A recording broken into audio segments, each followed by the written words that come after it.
G'day guys, and welcome back to what is hopefully the final part of this mounting series. Thanks for, if you've gone this far, thanks for persevering with me. And what I'm going to do at the moment is go over a quick little recap of everything we've done so far. So basically what I've got an LXT boot here, which is a carbon fiber infused boot, which I got from Rahul before he passed away, that he sent to another customer, but the customer sent it back to me. I put it on, they feel fine because they are nice and wide in the toe box, in the toe area, in the front, which is good for me because my feet are getting a bit sore and flattening out and widening as I get older.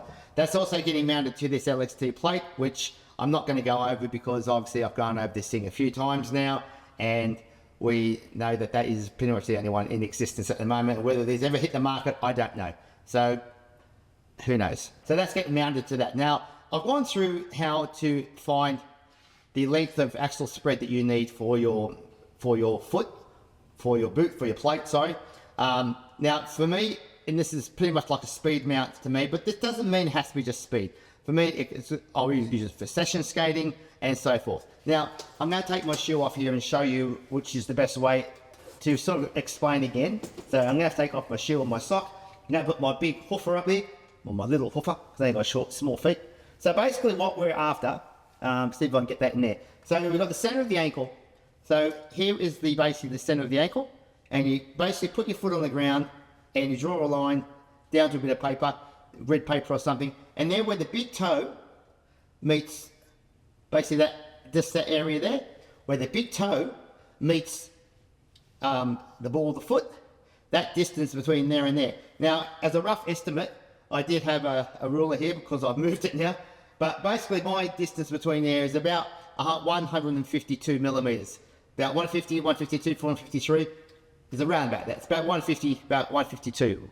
So, or about, I think it's about 152. So that's my distance between there and there. Now that's the pressure. When you push off, when you're stepping out on your heel, you're stepping right over the pressure of the heel, and then you're pushing, when you push off, as you're crossing over and pushing off in the corners, that's the area where you push off.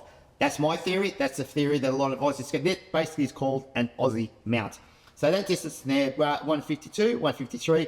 So then you go for a plate, you find a plate that is roughly in that area. Now you might not always find a plate that's going to be exactly that amount.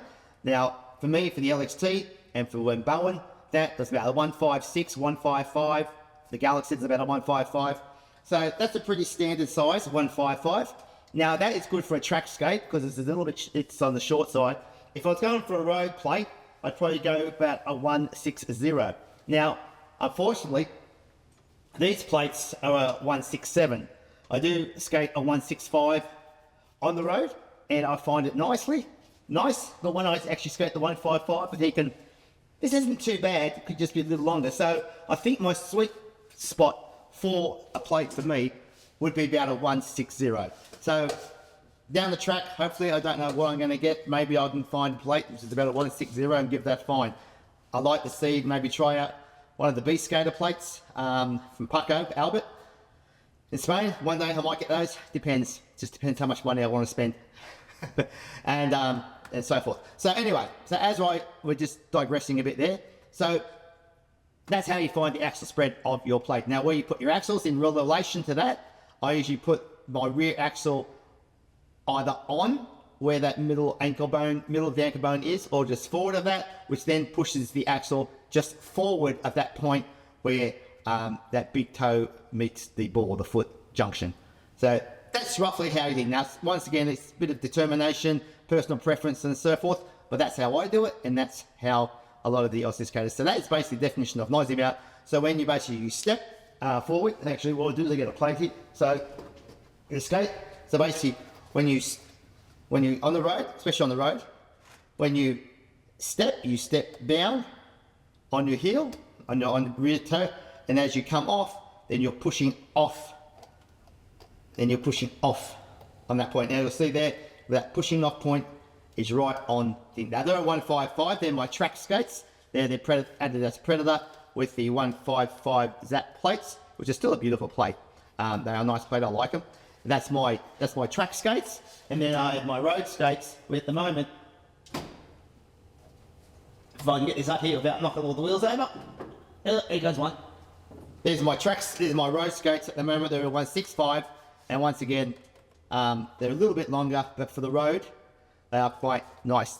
Nice. These are 167, a little bit longer. So we'll see how they feel. But they're about, so once again, the axle's about just on them, just forward of the middle ankle bone, and then obviously the front axle is just past the ball of the foot toe junction.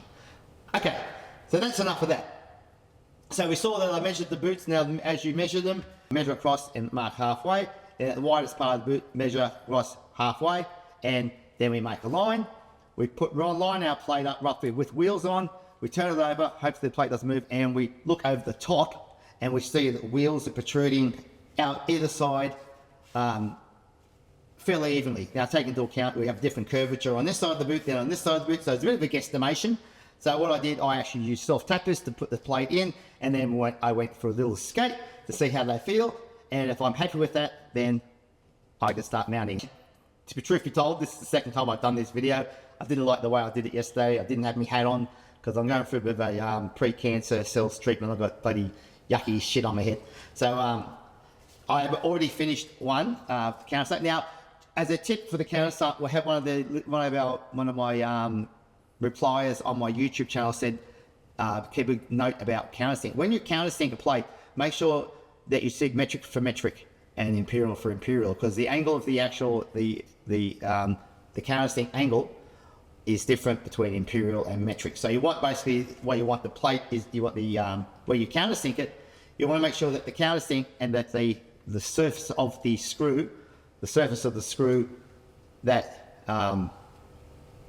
is going to see that angle of the surface of the screw. You're about roughly the same angle as the countersink.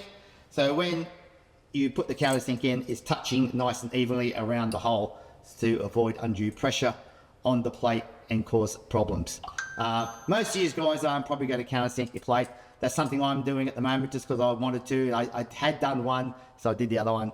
Going back, maybe I wouldn't have. I would just use the normal cup washer with the countersink or use a button head with a washer. But that's personal preference. Once again, personal preference. Everything is personal preference. Don't take my stuff for gospel. Just, in the end of the day, there is no right or wrong ways of doing things. It's only your preferences. Of course, there is obviously wrong ways of doing some things, but what I'm saying is when it comes to length of the plate and where you want to put that plate, that's really personal preference. And if that's how you like it, that's how you like it. Don't let anyone tell you any different. Like I said, I've already mounted one plate up there, which is nice and ready to go with the countersinks. Now, I have to still trim some of the bolts on the inside because they're poking through, but I can do that off camera later.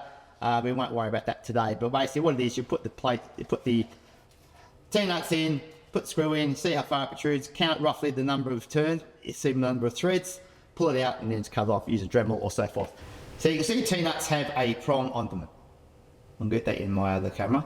So you can see they have a prong.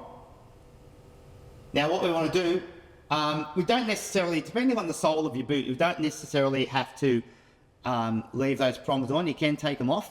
Now what I like to do, a quick and easy way of doing it, I've got actually just a multi-grip here, small multi-grip with it's actually just a hook, picture frame hook. I've got a bolt through there, an M5 bolt. Now the T-nuts I'm using are an M5 thread bolt. They're a smaller head, they're a stainless steel one. They have a 8mm shaft, basically, so that means the round part there, the shaft that goes through your boot, is 8mm, so that's 8mm drill you'll need. So everything here is metric here in Australia. But what you can do to trim off the prongs, and what I do is try to snap. I either snap them off, or you can use a Dremel. Now snapping off is probably a bit slower. Dremel is probably a bit more noisier and a bit sparks and shit, never heavy classes. So a quick and easy way to do it is you have something to grip in. I'm just using these multi-grips, just pliers. I can't remember the exact word for these ones. And what we do is I've already done one. You can see that one there. Get that lined up. You can see that one there. I've trimmed that down, so it's probably broken off about half. So I just lock it in so it's nice and firm, and then you just grab the prong and just go back and forth, and they will snap off. You can use a little shifter if you want, but I find the shifter is a pain in the butt because it keeps bloody moving. So this is actually one of the best methods I've found at the moment, just nice and quick and easy. I probably should have pre-done some of these. So you can see that the prongs are still intact to a certain extent. That'll help grab the inside of the boot. So I'll put that over there. I'm going to try and do, what I'll do is I'll do another one. I'm doing this in camera, but I'll edit this out, so don't worry, you won't see the whole 6 of them. So you can see I've got my, I think I got my shirt, Pink Floyd shirt from the original one. I had a few people saying they are Pink Floyd fans. Good to know. Like I said, my favourite album is Animals. I actually don't mind the Final Cut as well, even though that's pretty much a Roger Waters solo album, if you really look at it. But I like them all. Ummagumma, great album. Probably my favourite track is probably Echoes or Mudmen. I love Mudmen. Love Echoes. Astronomy Donomy. There's some great stuff. I'm actually going to go see a tribute band in November down here. This I think it's the Echoes Pink Floyd show.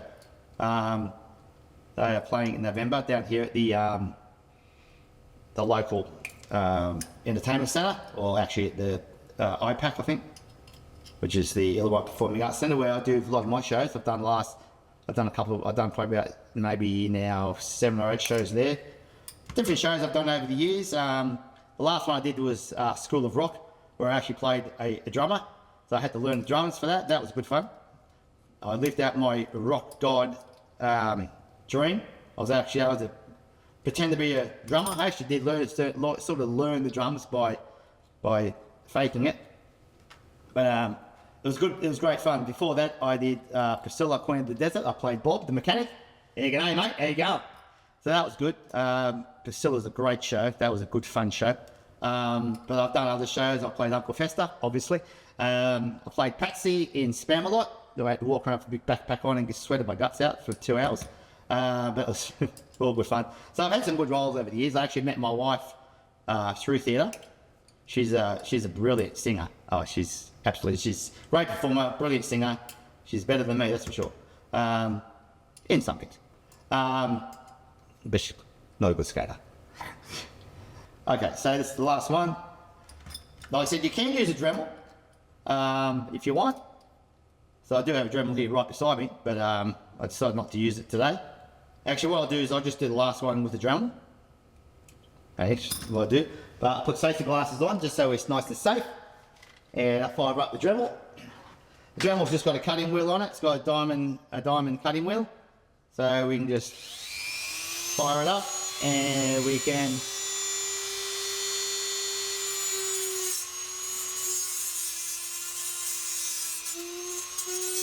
so the Dremel to a certain extent gives you a bit more control of how long you want to keep the prongs. Right, so basically that's it. So that's a bit of an example there of how to use a Dremel. Like I said, make sure you wear glasses because there's sparks that come off and you don't want it in your eye. So just want to double check that one. Didn't quite cut all the way through, so we'll just take it off with the rest of that.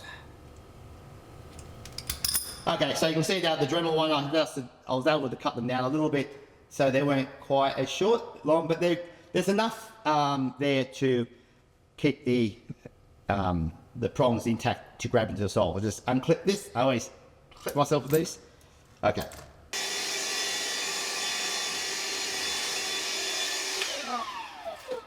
Always try and keep a clean work area. It makes it just a bit easier and nicer. You don't lose things. Just don't suck your nuts up into the vacuum cleaner. That sounded a bit rude. Yes. Careful not to suck things up into the vacuum cleaner.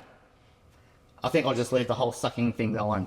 All right, guys. All right, so basically what we have now, we are ready to drill our holes. So as I said, I'm using T-nuts, M5 T-nuts with an 8mm shaft. So basically, put those, where do I put these so you can see them?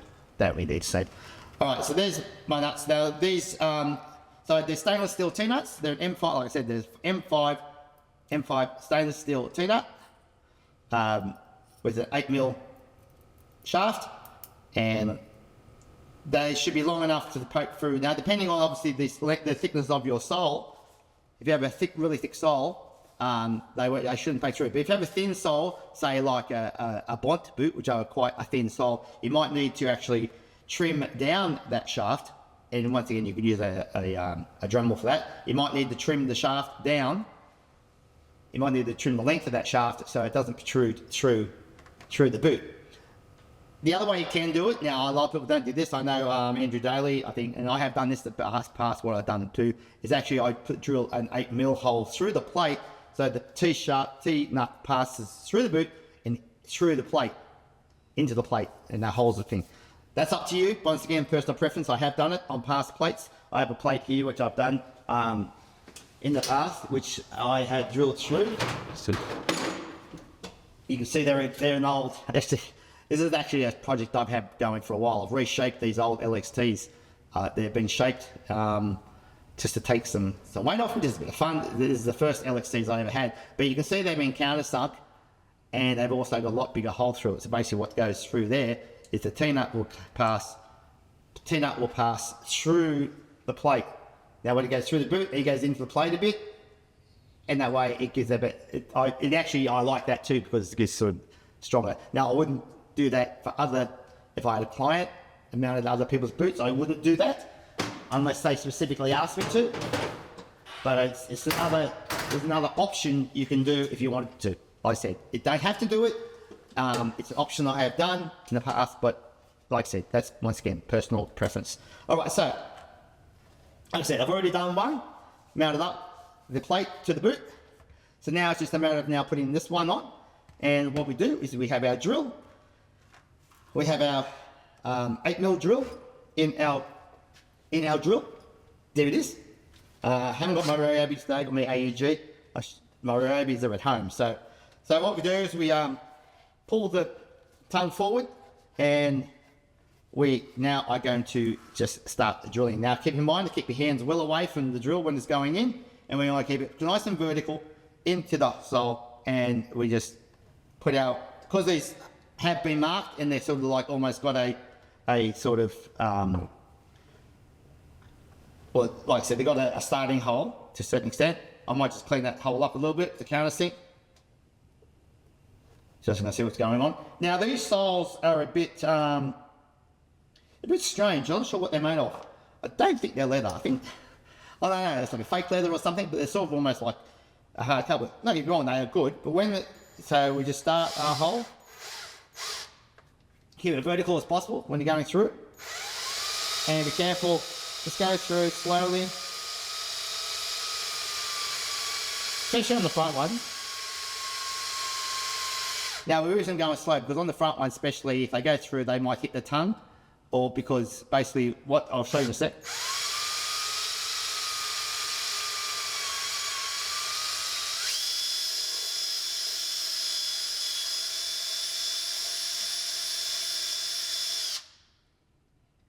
Alright, so basically what I'm saying is, especially on the boots that don't lace all the way down. Most boots don't lace all the way down, but there are some out there that will lace, like some of the old Altamiras, laced right down so they can ride up. And that was easy to mount. The front holes are always the hardest because you've got to get your hand in there. I mean, you've got doing kids' boots and that sort of stuff, they're a real pain in the butt because there's small boots, small hands, and small boot and a big hand trying to get down there. I've got relatively small hands, but trying to get them down into the front is sometimes can be real painful. Now, also you'll find that when you do drill through, especially some boots, this one especially, that the gun, it's probably what the word would be, where it pokes through the boot, it sort of gets a bit rough, and it's sort of, you have to try and clean that up a bit. And that's hard. It's easier when you're further back, you can get a tool in there to do it, but I usually just use, obviously, either I've got a knife here I can use to get in there, sort of scrape the hole a bit. I'll see if I can show that in there. I don't know if you'll see that. Very, very hard to see that. Basically,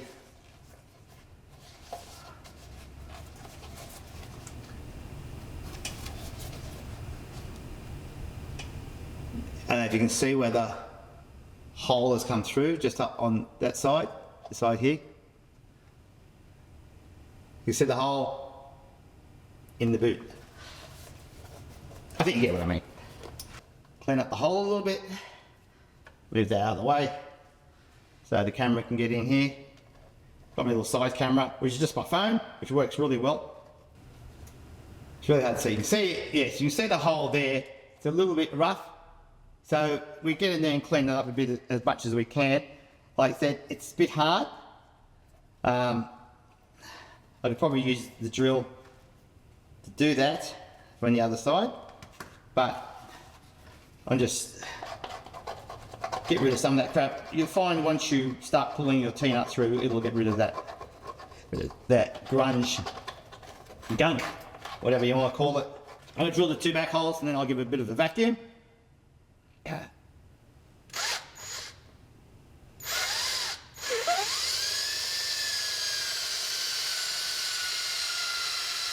Now the rear is a lot thicker usually. There's a bit of a, most skate boots tend to have a thicker heel.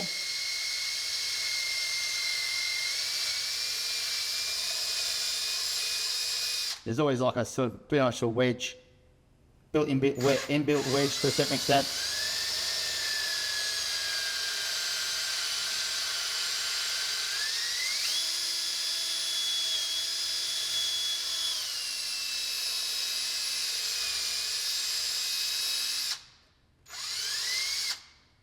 All right, so that's our holes are now drilled. So, yeah, so what was I talking about? Yeah, doing shows. My next show, hopefully, I'm going to audition for is Come From Away. I don't know if you guys heard that. Come From Away, it's a story of when all the, when 9/11 happened, planes were diverted to a Newfoundland in Canada, or just off Canada, on a rock in the middle of the ocean. So, I've been practicing that, I've been listening to that probably, I reckon by the time I audition, I think our auditions in November, December, I'll probably listen to it probably about 1,000 times. Okay, enough of that. So, okay, now so we're going to start putting our plates on. Now, to put our plates on, we have to obviously put our T-nuts through. I'll just make sure that's all clean up inside.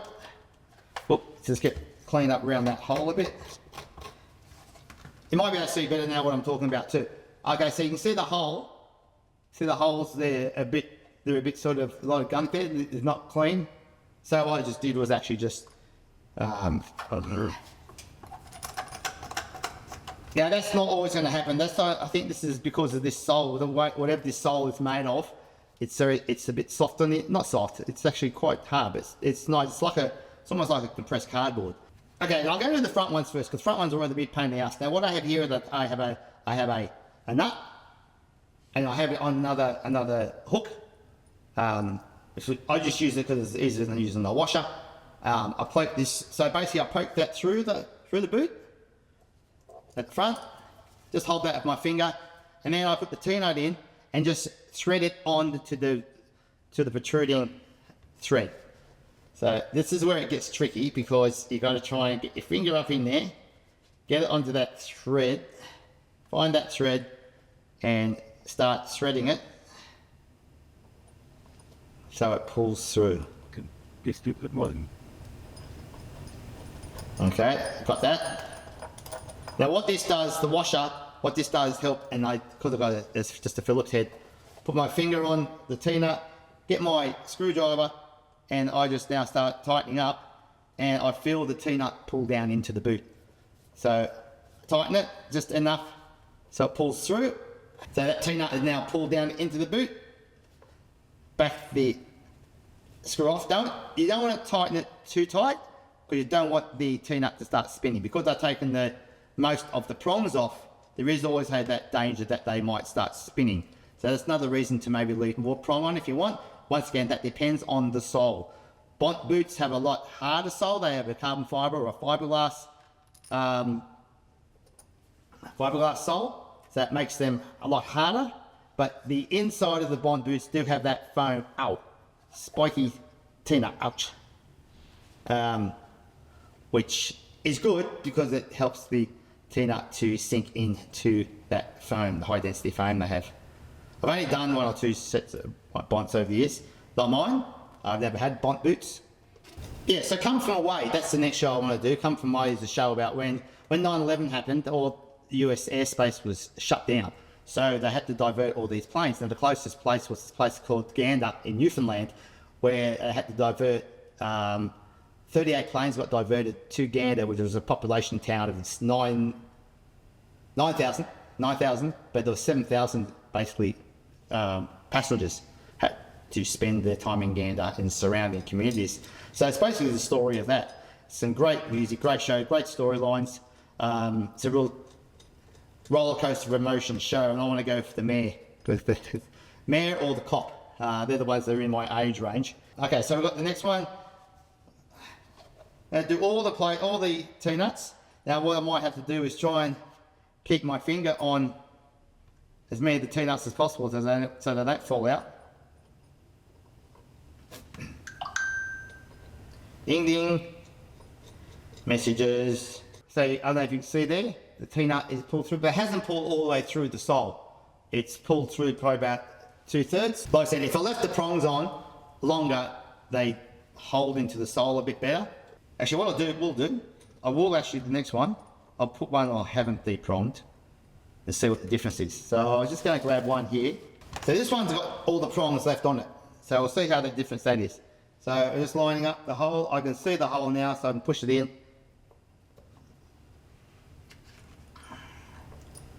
It's have been see yourself yours quite a bit. So you don't just get mounting advice here, you get show reviews and show explanations. It's pulling in quite nicely, so I probably didn't really need to clip off the prongs. I wanted to show you how to do the prongs anyways. So we'll have a bit of a quick squeeze there. So you can see the T-nuts are now seated in. That's the one that had the prongs on it, this one here. So that's actually staying in. The other one's still, when I backed off the screw, that sort of popped up a little bit, but they'll pull back down once I put the plate in. So what I might do is actually use next to, I might just use ones for full prongs. Just saves me having to try and hold things together. The video's going definitely better than yesterday. I did one yesterday, but just didn't, I was all thumbs, I was all mouth, I was all over the place. And I decided, nah, I'm going to redo it. Right, so this one at the back, obviously they're a lot thicker. So hopefully that bolt is long enough to go through and grab onto the T-nut, which it should have, because the one yesterday did. You see, what's Alright, so that's going through and that's pulling down. Yeah, one of the T-nuts at the front just sort of fell out. That's okay. Now I'm just screwing this down. Now also this depends on how, at the moment I'm going to use my stainless steel. So what I have here, they're a stainless steel M5 nut. I think they're 16mm. Where's my ruler? They are, top of the head, end of the shaft is 16mm. So I use those, especially on the heel. For the heel they won't come through, they'll be long enough so they don't protrude into the boot. But for the other ones, I might have to trim them down. Now what we do, trim them down, we put them in, and then we mount the whole plate up, trim them down, look through, see how many threads are poking through. 1, 2, 3, 4. Take them out, cut them off the Dremel, put them back in. Okay, so the last T-nut going to go in now. Oh, you bloody idiot, it's still in the boot. Oh, God.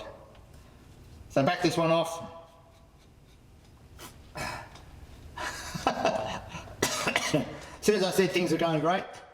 Anyway, now that's threaded, pulling down into the boot. The boot. So, okay, so we've got our T-nuts all in now. I'm just going to put this T-nut back in, which fell out at the front, and this other one that's fell out just on this second hole. And what I'm going to do is actually just put an inner sole in there.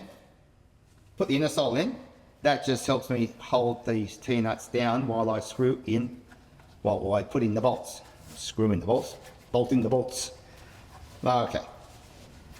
Okay, that's a bit of a polish up, so it matches the other one. So it's nice and shiny. Nice and shiny there. And now that's just a matter of putting our plate on. Get the first one in there. Now these, like I said, the head on these are an Allen head. That's like a 3mm Allen key. We're just going to place them in. We're not going to tighten them up at all at the moment. Just going to loosely put them in. So they take up the thread. And they're all going in nicely. They're all lined up beautifully, all lined up perfectly. So the thread is taken. So you can see now it's on the thread is actually, the bolts are in the plate. So now it's just a matter of tightening them up. Now, as a word on Loctite, I don't necessarily always use Loctite. I haven't used Loctite over the years, but people were saying, oh, you got to use Loctite. Now, I've never had a problem with the bolts coming out. I always check them anyway. I always check them periodically. But if you want to use Loctite, by all means, use Loctite. You can get the semi-permanent one or the permanent one. Either way, it's really just stop any vibration and stop the thread from undoing. Like I said, me personally, I don't. I might put it on these. It depends. It just depends. There's a lot of thread in these, so I'm not too worried about it. But like I said, once again, using Loctite to make sure that the bolts don't undo. Totally up to you. Now, I probably could use a electric drill, electric screwdriver to do this, but I don't want to over tighten. I want to go for the feel. Put the long end in and then use your short end. That way you don't have to spin. Try and do it that way. It becomes a pain in the ass because you have to take it in out. So I just use the long, so it spins around till they're in there firmly. They're not in there 100% totally tight yet. So there you go. So now it's just a matter of really tightening them down all the way. You can tighten them down, and when you have done that tightened all the way through, you might see that the thread on some the thread is poked through on that. So what you do is just you will look at it and see, okay, there's 1, 2, 3 threads showing. So probably we'll take the bolt out and I'd cut probably four threads. So I know that the plate maybe even 5. So that we know the bolt isn't going to be protruding into the plate. Now, when you finish that, the T-nuts are relatively flat. Put an inner sole in, you won't feel them. They'll be fine. So just a matter of now tightening these up. Now, also notice too, these boots are relatively flat sole. So there is no curvature. There is no real curvature on these, but they are a very flat sole. If these were soccer boots tend to have a bit of a curvature at the front. I might put a plastic wedge in and a DL wedge, which I've done in the past. So the DL wedge is here. I've used it on these ones because these did have a little bit of a curve at the front. So you can see I have a wedge in the front of these. So you see there was a wedge there I have used. I don't necessarily have to, but that's how I like to. Some people just leave it so there's a gap. You can see on these ones, especially the soccer boots, you can see they have a bit of a curvature. Some people don't do that, and some people don't use all 6 mounting holes. Me, personally, I like using all 6 mounting holes. It's just some personal preference on my part, but that's fine. All right, guys, so I'm going to go off now, a bit of morning tea now, do a bit of work. I might come back, put these skates together properly on camera, and you will see the final product, and we can have our say goodbyes, and we can sort this and finally put this sucker to bed. All right, guys, thanks for watching. I'll hopefully be back soon. Ciao, bye. All right, guys, I'm back, so let's finish off this sucker. I've got my quad skate channel cup here. I should maybe get a quad shed one made up. What do you reckon? Who knows? Might be a good idea. Anyway, so what I found when I was going through my stuff, originally the idea was I was going to use black bolts in the build. These are 10mm black bolts, but I actually needed 16 ones. I didn't have any. I had 16mm silver ones, which worked fine for the back, but poked through in the front. But I did find in my cache, I looked through stuff, and I actually found 8. I happened to have 8 10mm stainless steel silver ones, the nice chrome ones. So I've replaced all the ones at the front except one. So basically now I'm just going to put the last one in. So if they don't poke through, which is good, I didn't have to cut any. So that's one good advantage of buying different length bolts. But if I was doing this professionally and I was doing it for a lot of people, I'd probably buy a lot. But I don't do it for other people. I do it for myself. I do it for the channel.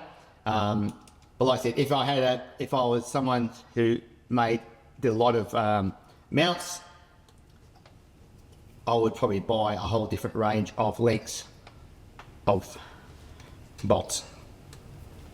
So yeah, nice and tight now, right tighten down. Once again, like I said, don't have to use Loctite, can if you want, but don't necessarily have to. All right, so what I've done here now, they're all tightened up. I put my inner sole back in. The one thing about these, they have a very wide boot, so that the inner sole is quite wide.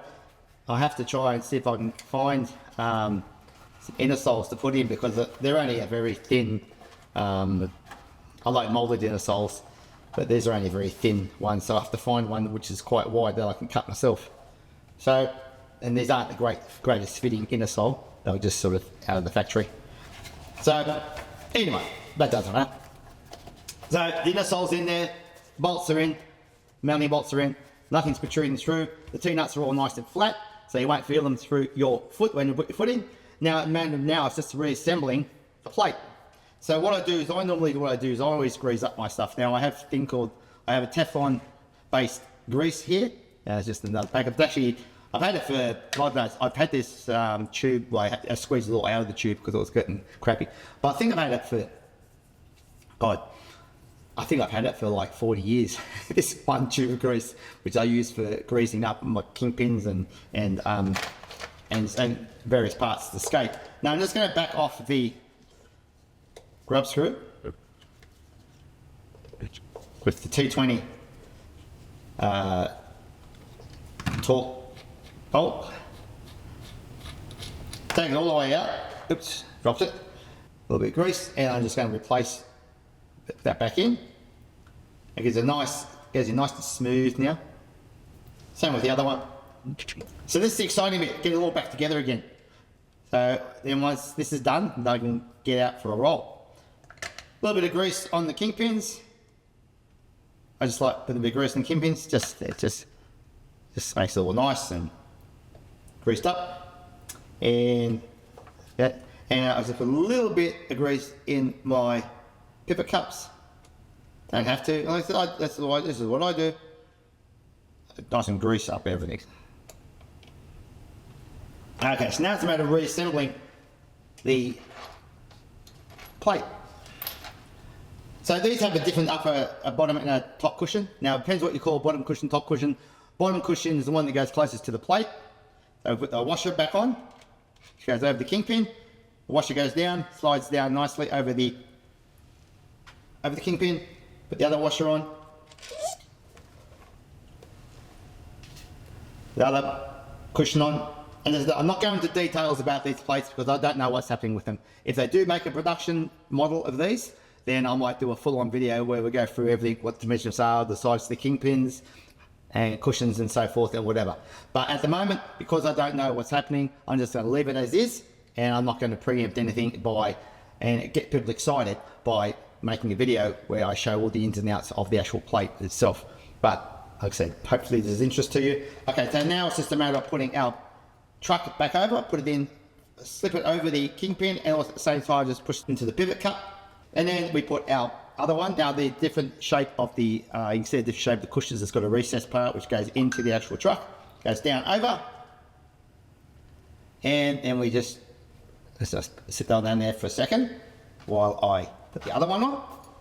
I put the other truck in over the kingpin into the pivot cup, put the cushion over, recessed part, and put the washer over.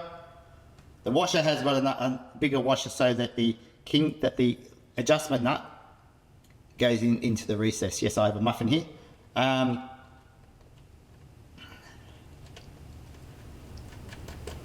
When it comes to adjusting cushions, when I put the cushions on, I put them on loosely,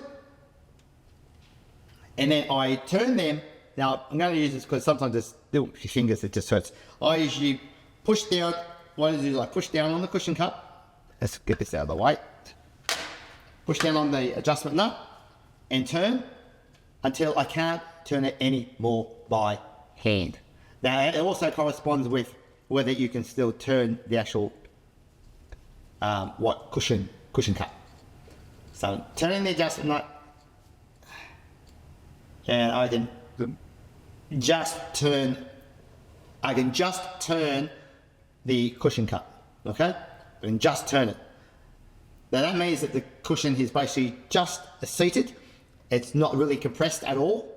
Now that is when you are, that's where you start, that's where we start for your adjustment. Let's do the other one. Push down. Can still adjust, turn, cushion cup, push down, there you go. I can just turn the cushion cup. Now that is our starting point for a cushion adjustment in my terms. Now, what you do then is you go for a skate, you come back, where you might need to, if you need to back off, if you need to loosen it, then it means that your cushions are probably too soft.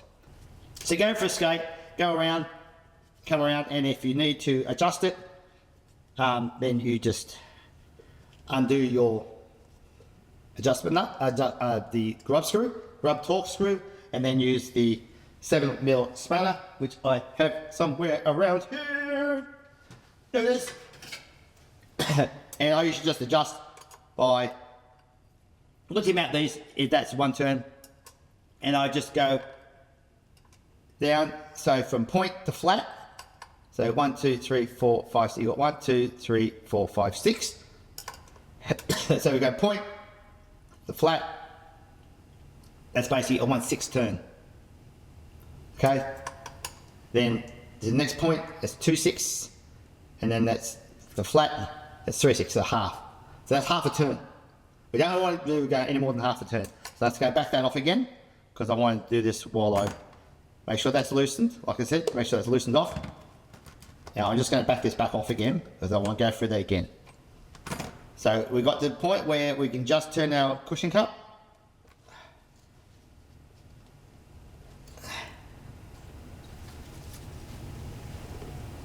Hey, this.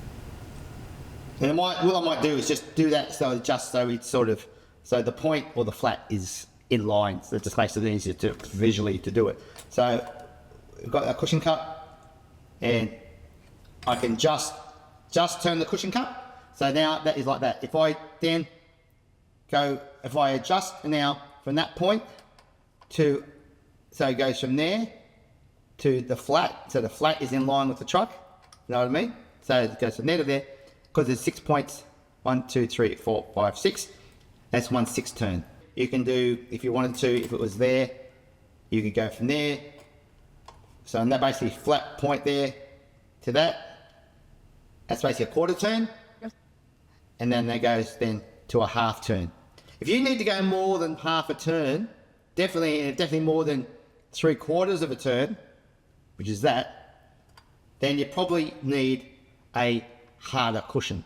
You don't want to deform your cushions. You want to let the cushion do the work.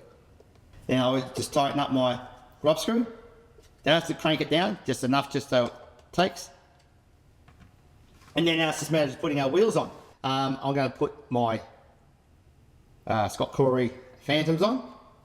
These are Scott Corey Phantoms. They're a 92A. And now the good thing about these trucks too, they've got a relatively short axle, so I don't really need washer. They're micro bearings in these, so not 100% fussed on micro bearings, just because, yeah, I just like the big bearings because you can get them easily enough. But anyway, here's what it is.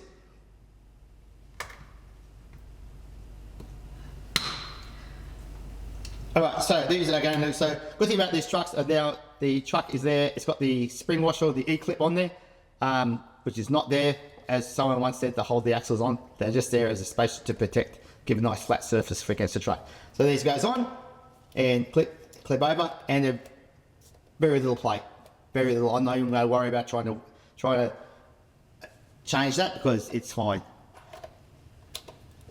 Over. Put the other one on. That one. Oh, so tap that washer. There's a washer on there. Tap that off. I think there's a washer on the other one too. Just double check that. These clips are beautiful on these. Now, like I said, I really hope these come to the market, and I hope they actually just adjust them a bit and make them a little bit lighter. But yeah, really, I'm a bit disappointed with LXT, to be honest. I think they've dropped the ball. When it comes to these plates, I think they really should made sure they had kept going after Rahul died. Looks like Rahul was the driving force behind that company, and I don't care if I offend someone because I gave them a lot. I did promo videos for them. I did this, that, and the other. And if they want to come to the party with me now, well, so what? I don't care. I still like the plates. I'm not going to bag them out totally. These plates are beautiful. I like these plates. Like I said, if they come to the market, hopefully I'll do a better video on them. All right, guys. So I already finished one earlier. So guess what? We finished. We have finished the mount. Finally, after all this time, we have finally finished the mount. Now, for those of you who follow football or NRL and think, they're a South Sydney thing. I don't follow football at all, but there's a bit of a South Sydney theme to these. You've got the red and the green. I think it's South Sydney. I don't know. I don't follow football, so I don't know. But there you go, guys. They are the plates. They are done. They are finished. Hope you enjoyed that. Like I said, it was a bit of a schmozzle at times and a bit of a lots of ins and outs and ups and downs and backs and forths and wherefores. But I really appreciate going through the flu and everything else that was going on. Me putting the cream on for the cancer treatment, which I have been doing. I don't know if I mentioned that this time, but I've been putting the cream on for precancerous cells and thing. Yeah, whatever. You don't need to know. So anyway, guys, all I'm going to do now, put the laces on, take them for a skate, and then do some adjustment. Maybe when I get these for a full-on skate, especially on the road, I'll do a video for them. But anyway, thanks again for watching. I really appreciate all your patience with me, all your subscriptions. And like I said, I don't ask for subscriptions. I don't go, like and subscribe, because I don't give a shit. I don't really care if I get subscriptions or not. My main purpose is to impart knowledge to you, okay? If I do things differently than what you think they should be done, please tell me. Advise me, like the guy said about the counter thing. No, thank you very much for that, because that was really appreciative. I didn't even think of that. I'm not an engineer. I'm a tradesman. I'm a moulder by trade. So I'm not a fitter and turner, or like a mechanic or anything like that, or a designer, or engineer. I'm just a pleb. Like I said, I'm a moulder by trade. I've done chemistry and so forth, and this now into film. So I just plod along as is. But I really appreciate all your love, all your subscriptions, all watching my videos, and all the compliments I get. I get a lot of compliments. I even had a compliment from an Indian guy saying that the Indian national coach has watched my videos and he likes how I mount my skates. So that's pretty good praise, I think, for an Indian national coach to say that what I do is good, interesting. So once again, there you go. There's the plates, there's the skates, looking good. Like I said, a little bit long for me, but all good. All right, guys, I've waffled on so much now, and I need to go back and edit this up because I just need content for the channel. I've waffled on so much. Take it easy. Love yous all, and goodbye for now. And I'll see you out there on the track for a test roll of these. All right, guys. See you. Bye. They turned out pretty good. See ya. Bye.